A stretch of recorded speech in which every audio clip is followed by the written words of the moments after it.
ఎందుకంటే ఇప్పుడు డబ్బులు ఉన్న వాళ్ళు చాలా మంది ఉంటారు. అంటే డబ్బులు ఇస్తాడు, మనకేమన్నా ఇస్తాడు, పెడతాడు అని ఇంట్రెస్ట్ కాదు.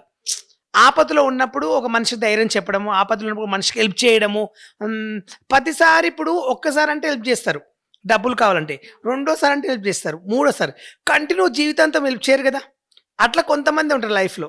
నాకు ప్రెజెంట్‌గా ఇప్పటి వరకు నేను కలవలే. కానీ 20 తారీఖు ఒకరోజు కలవాలని ఫిక్స్ అయినాం. ఇప్పుడైతే కలవలేదు. ఫోన్‌లోనే జస్ట్ ఫ్రెండ్‌షిప్.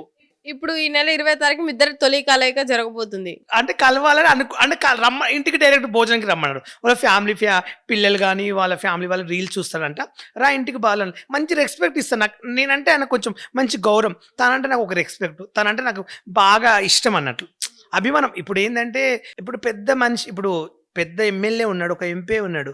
మన కోసం ఆలోచించి మన దగ్గర తిరిగినప్పుడు ఇప్పుడు ఎమ్మెల్యే అయినంత మాత్రంలో మనం మర్చిపోయి దేకలేడనుకో ఆయన గురించి ఏమనుకుంటాం? చీపో అనుకుంటాం.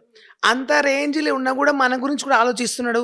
ఇప్పుడు ఆయన గురించి ఇప్పుడు నేను చెప్తున్నా అంటే నాకు ఆయన ఏమైనా ఇస్తాడని కాదు గదా! ఇష్టం. ఇప్పుడు నాకు చిన్నప్పటి నుంచి నాకు మా బాలరాజు బావ అంటే ఇష్టం. మా సీన్ బావ అంటే ఇష్టం.